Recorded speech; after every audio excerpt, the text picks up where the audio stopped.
지난주에 이어서 저희들이 누가복음 15장 말씀을 가지고 돌아온 탕자 이야기를 나누고 있습니다. 오늘은 그림 하나를 가지고 설교를 시작하려고 하는데요. 빛의 마술사라고 불리는 네덜란드 출신의 렘브란트라고 하는 화가가 그린 그림 돌아온 탕자라는 작품이 있습니다. 그림을 보시면 아버지가 만신창이가 된 아들을 끌어안고 있는 모습을 볼 수 있습니다. 아버지 품에 안겨있는 둘째 아들이죠. 그는 만신창이가 되어 있습니다. 누더기 같은 옷을 걸치고 있는데 겉옷은 이미 잃어버렸고 속옷만 입고 있습니다. 그의 머리를 보면 머리가 박박 밀려 있는 것을 볼 수 있습니다.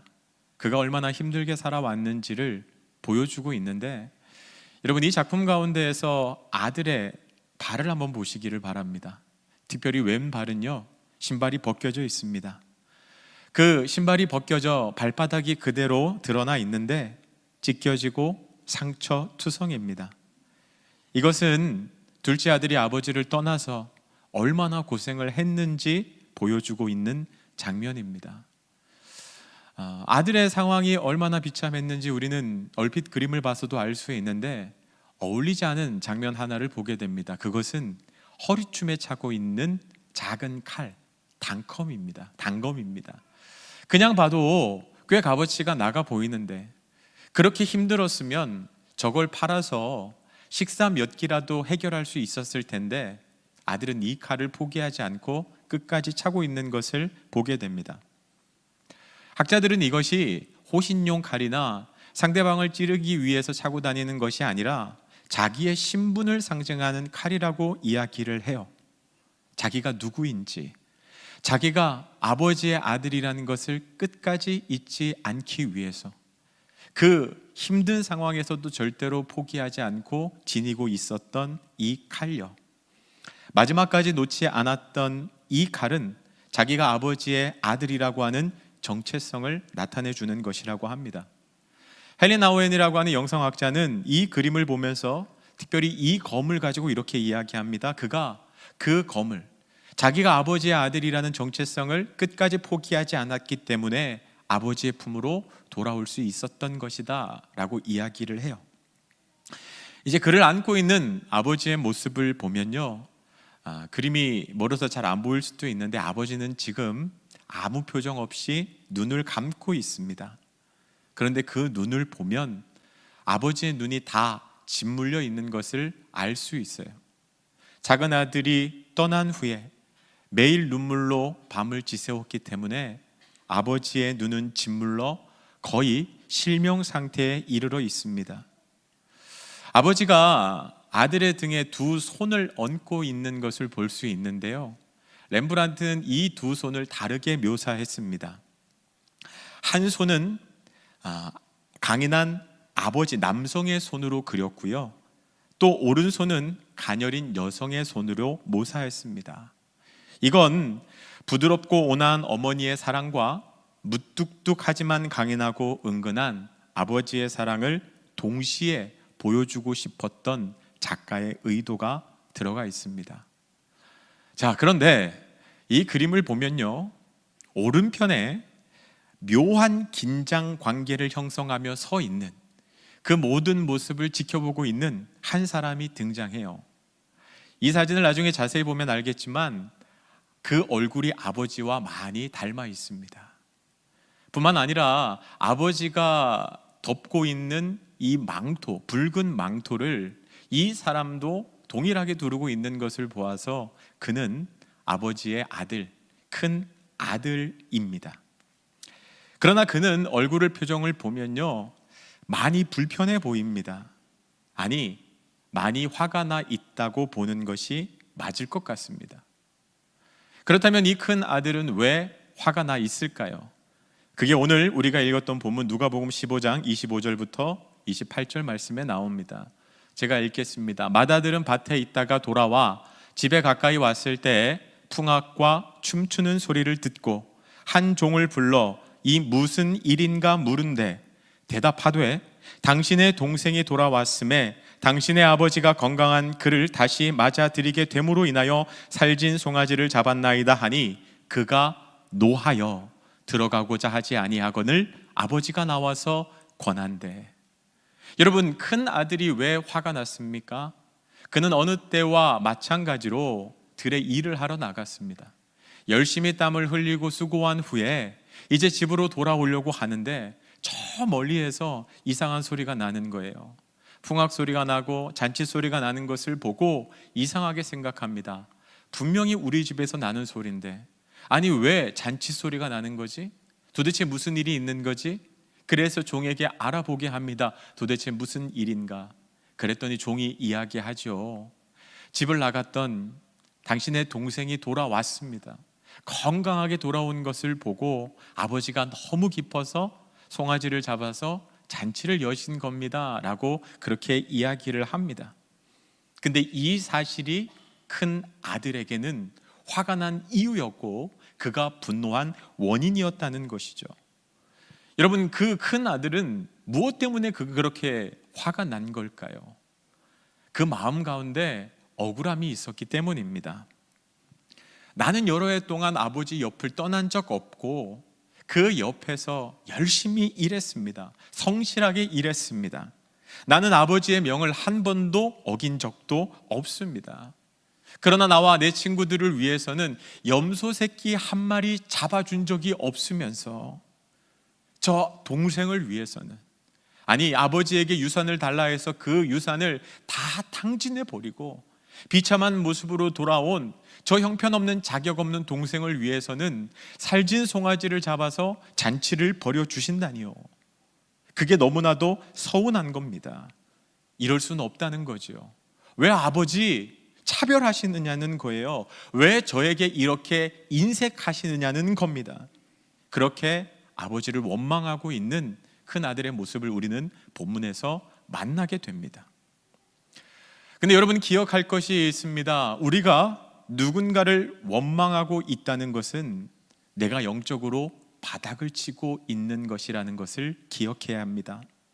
원망은요, 영적으로 우리가 심각한 상태에 있다는 것을 드러내주는 지표입니다. 영적으로 바닥을 칠 때 나오는 것이 원망이라는 거예요. 큰 아들은 지금 영적으로 바닥을 치고 있어요. 여러분, 대표적으로 원망하는 모습이 나타난 것이 이스라엘 백성들이 그 가나안 땅 앞에서 하나님을 원망하고 모세를 원망하는 장면 아닙니까?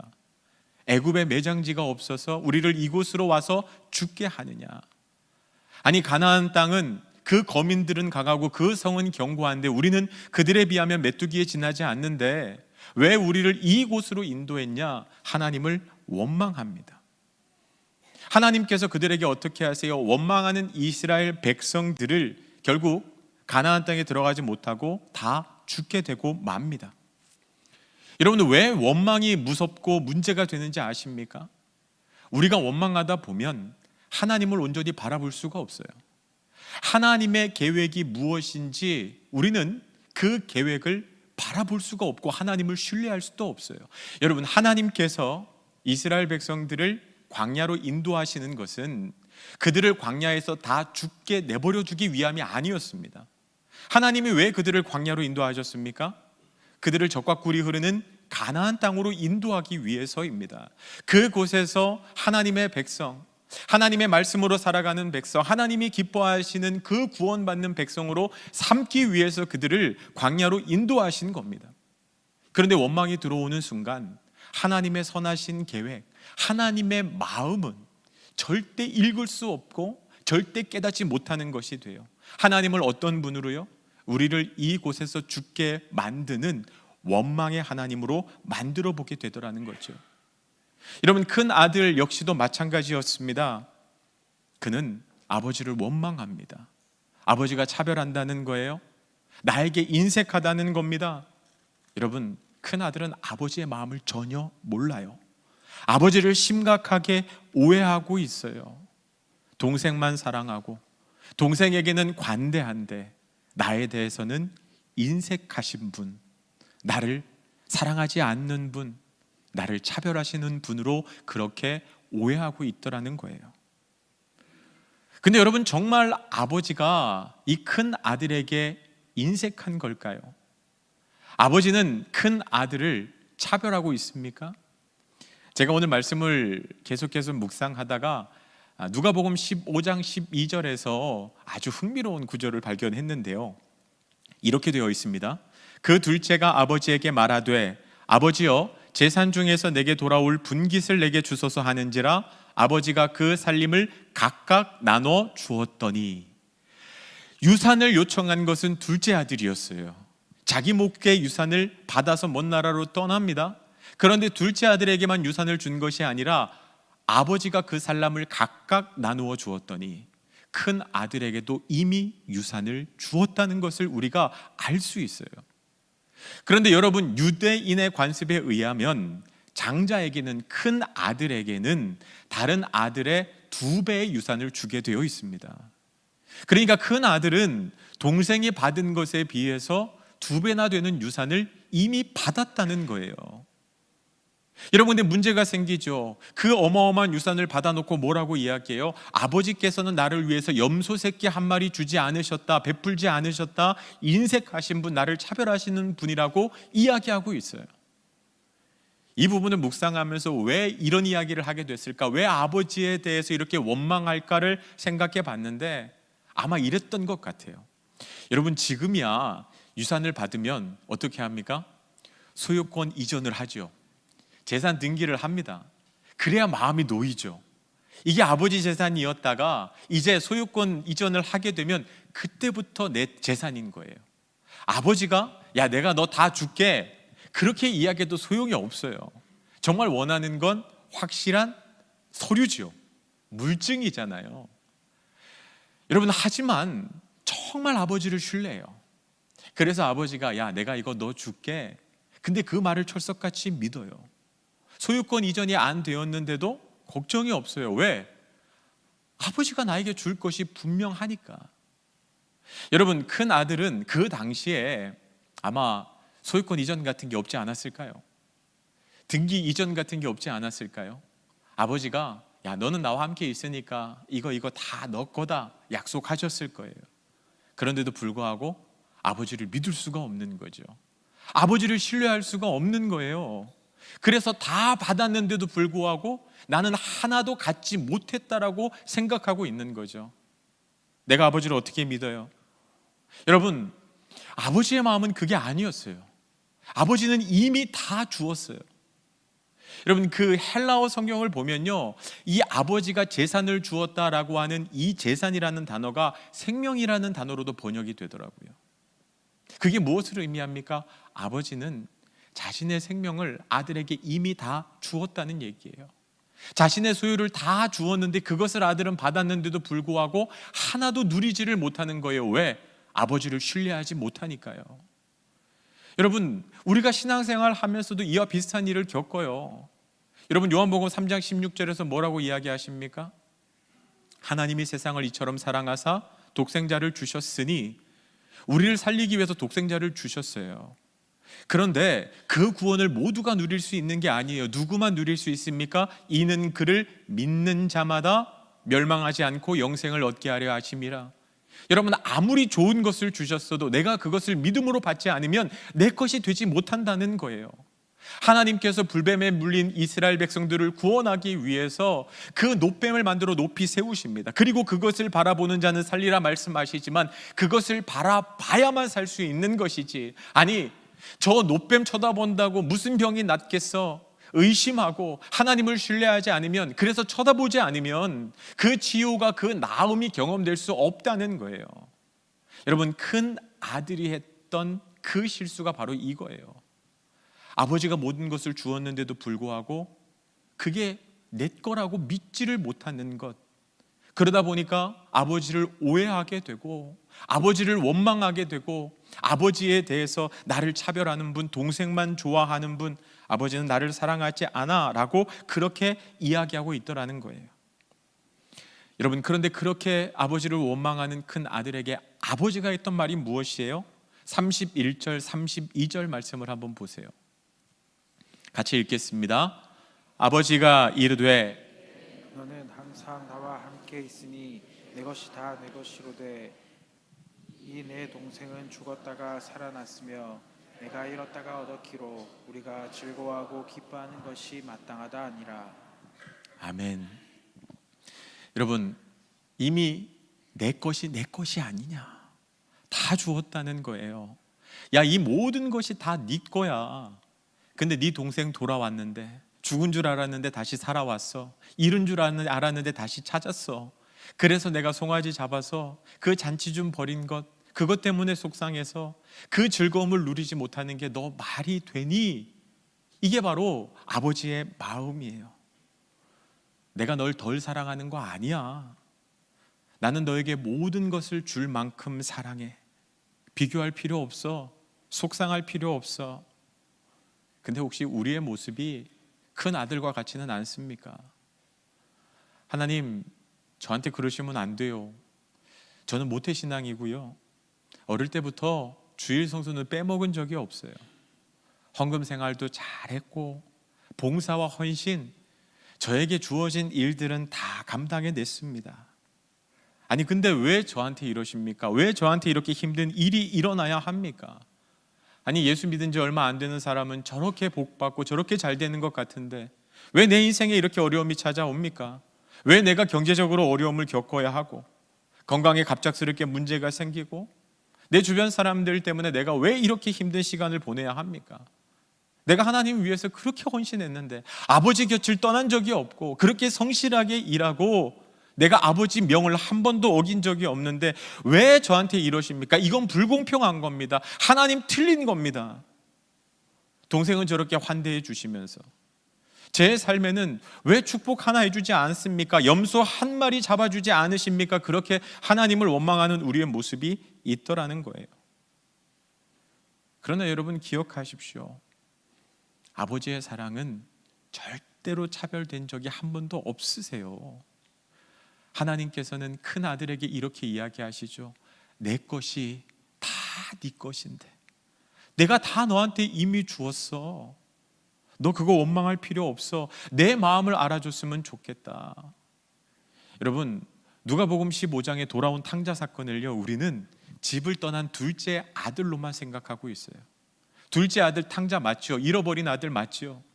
그는 거리적으로 아버지를 떠나갑니다. 아버지 집에 있는 것이 답답해서 아버지를 떠나면 내가 더 잘 살 수 있을 거라고 그렇게 생각했기 때문에 아버지 곁을 떠나죠. 그러나 여러분, 이 큰 아들, 아버지 곁을 떠난 적이 없고 그 아버지 옆에 찰싹 붙어 있던 그 아들도 잃어버린 아들이었어요. 왜요? 아버지의 마음을 헤아리지 못해요. 아버지의 사랑을 받고 있으면서도 그 마음은 저 멀리에 가 있어요. 둘째 아들이 거리적으로 아버지와 멀리 떨어졌다면 이 큰 아들은 마음적으로 아버지와 멀리 떨어져 버린, 잃어버린 아들이었어요. 여러분, 오늘 아버지는 그 두 아들을 잃어버리고 아파하고 있는 거예요. 여러분, 이것이 무엇을 의미해요? 우리 모두가 잃어버린 아들이 될 수 있다는 거예요. 아버지 품을 떠나서 세상 가운데 그 세상의 즐거움, 내가 하고 싶은 대로 하고 싶어서 아버지를 떠난 아들이 있고요, 지금 이 자리 가운데 신앙생활 잘하면서 주일 성수 잘하면서 봉사와 헌신 잘하는데 그럼에도 불구하고 아버지의 마음을 헤아리지 못하고 아버지에게 서운함을 느끼고 아버지를 원망하고 있는 잃어버린 아들들이 있다는 거예요. 제가 말씀을 묵상하면서 마태복음 20장에 포도원 품꾼의 비유가 떠올랐습니다. 포도원 주인이 그 포도원에서 일할 일꾼을 구하러 인력시장으로 나아갑니다. 새벽 6시에 그 인력시장에 나아가요. 그래서 일꾼 하나를 이렇게 데리고 옵니다.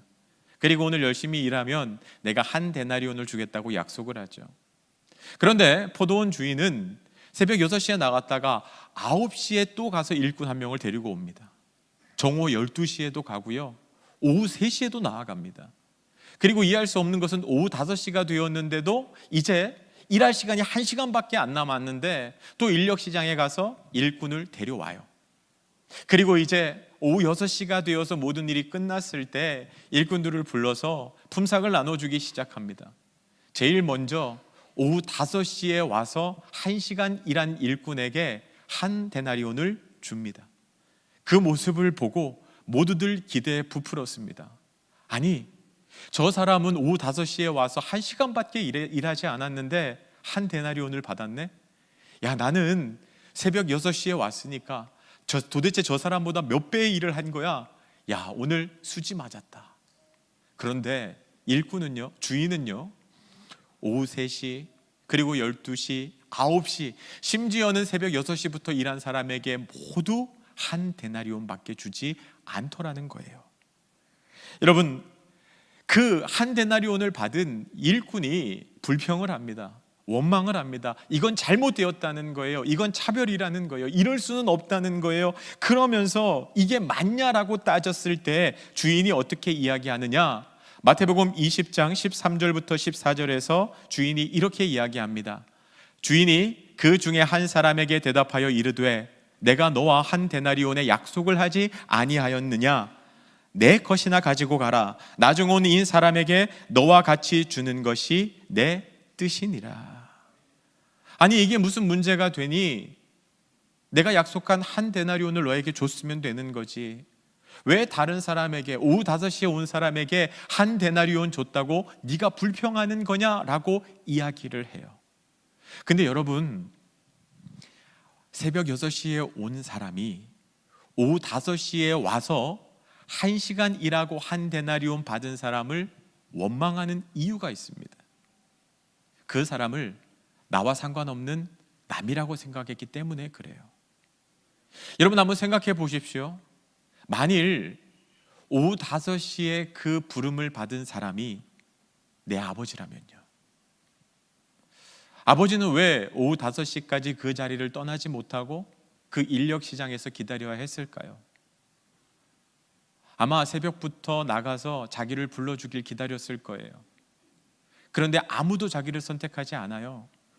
이미 나이도 많이 들었고 이제는 힘도 떨어졌으니까. 그래서 계속해서 외면을 받습니다. 새벽 6시, 9시, 그런데 자기를 누구도 불러주지 않아요. 그러면 포기하고 집에 돌아가는 게 맞는데 돌아갈 수가 없는 거예요. 왜냐하면 내가 돌아오기만을 기다리고 있는 우리 가족들이 있으니까요. 당장 오늘 끼니도 해결해야 되고 아이들 필요한 것도 사줘야 하는데 오늘 내가 벌이가 되지 않아서 그냥 허탕을 치고 돌아가면 그 실망한 가족들의 모습을, 얼굴을 볼 자신이 없기 때문에, 그래서 희망이 없다는 걸 알면서도 그 자리를 떠나지 못하고 오후 5시까지 그냥 처량하게 그 자리를 지켰던 거예요. 여러분, 그렇다면 주인은 왜 오후 5시에 나아가서 그 사람을 불러왔을까요? 주인은 그 오후 5시까지 그 자리를 지키고 있어야 할 그 사람의 마음을 알았기 때문에 그래요. 그가 어떤 마음으로 그 시간까지 그 자리를 지켰는지 알고 있기 때문에. 여러분, 1시간 일했는데 더 준 게 아니에요. 주인은 그 사람에게 필요한 것을 준 거예요. 가족들의 끼니를 책임져야 하고 필요한 것을 채워주려고 하면 한 데나리온은 있어야 하니까. 그래서 한 데나리온을 준 거예요. 그건 차별이 아니에요. 여러분, 만일 그 오후 5시에 부름을 받은 사람이 내 아버지라면요, 여러분, 주인에게 어떤 마음을 갖겠습니까? 이건 불공평하다고 이야기할까요? 아니죠. 감사하다고 이야기하죠. 은혜라고 이야기하죠. 필요한 것을 주셨기에 너무나도 감사한 마음으로 은혜를 고백하면서 그 주인에게 몇 번이고 절을 했겠죠. 여러분, 우리의 문제는 무엇입니까?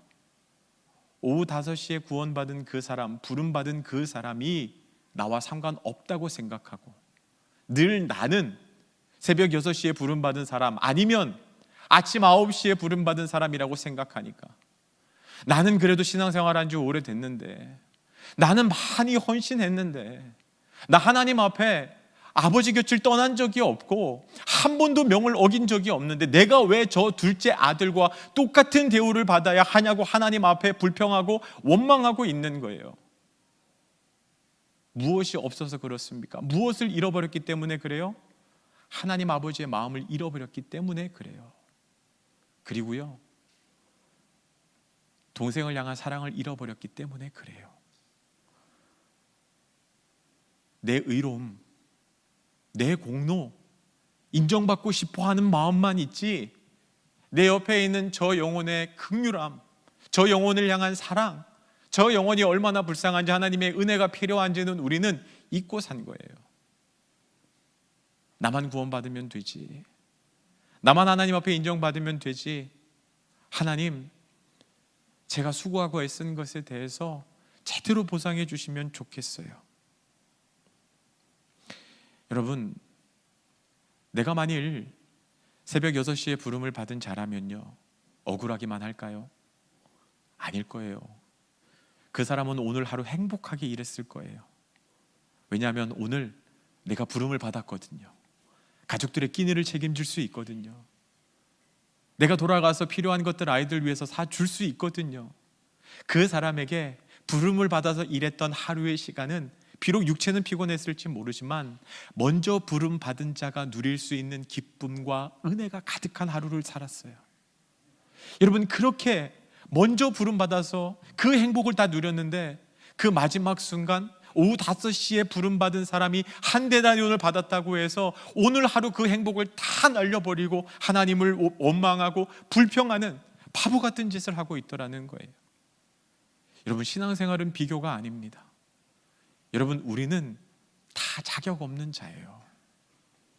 여러분, 우리가 착각하는 것이 무엇입니까? 나는 아버지 곁을 떠난 적이 없고 한 번도 아버지 명을 어긴 적이 없이 성실하게 일했습니다. 하나님, 저 기억해 주셔야 돼요. 하나님, 제가 애쓰고 수고한 것 하나님은 아셔야죠. 다른 사람과 똑같이 하시면 안 되죠. 그 마음이 있다니까요. 인정받고 싶은 마음요, 하나님께 조금 더 대접받고 싶은 마음이 우리 가운데 있어요. 그러나 기억하시기를 바랍니다. 의인은 없나니 하나도 없고. 여러분, 나는 아무것도 아니에요. 죽을 수밖에 없는 죄인이에요. 자격 없는 자예요. 그런데 하나님께서 나를 사랑해 주셔서 나에게 모든 것을 주셨어요. 그 모든 것이 은혜임을 고백하면서, 여러분, 동생을 위해서 벌인 그 잔치에 같이 참여해서 함께 기쁨을 누릴 수 있어야 돼요. 내 안에 있는 우월감, 내 안에 공로의식, 내가 무언가를 더 했다고 하는 마음 다 내려놔야 돼요. 동생도 나도 똑같은 거예요. 우리 둘 다 아버지 마음을 아프게 한 잃어버린 아들이에요. 야, 너 돌아왔구나. 아버지가 널 위해서 잔치를 베풀었구나. 아버지의 마음을 알기 때문에 잔치에 참여해서 기쁨을 누리고, 내 동생이 돌아온 것 때문에 함께 기뻐할 수 있는 마음요. 여러분, 신앙생활이 건강해지면 우리 삶에 마음을 다하고 뜻을 다하고 힘을 다하여 하나님을 사랑하게 됩니다. 그리고 내 이웃을 내 몸과 같이 사랑하게 돼요. 여러분, 하지만 우리가 병들면 하나님을 사랑할 수 없어요. 원망하게 돼요. 불평하게 돼요. 내 옆에 응당 사랑하라고 주신 그 지체들을 사랑하지 않고 미워하고 그들 때문에 마음 아파하고 힘들어하는 일들이 우리 가운데 벌어지게 된다는 거예요. 여러분, 내 신앙은요, 결국 내가 얼마나 하나님을 사랑하고 이웃을 내 몸처럼 사랑할 수 있는가, 그것을 점검하는 것으로부터 시작됩니다. 여러분, 신앙생활은 내가 아무것도 없는 존재라는 것을, 내가 아무것도 아니라는 것을 고백하는 것으로부터 시작됩니다. 그래야 하나님이 주신 것을 다 누릴 수 있고요, 그 잔치에 참여해서 기쁨으로 그 잔치를 즐길 수 있습니다. 나는 아무것도 아닙니다. 모든 것이 은혜입니다. 내 공로 내세우지 않고, 내 우월감 내세우지 않고, 그렇게 하나님 앞에 가난한 마음으로 서서 하나님이 주신 은혜에 감사하며 그 잔치의 기쁨을 누리는 저와 여러분 되시기를 주님의 이름으로 축복합니다.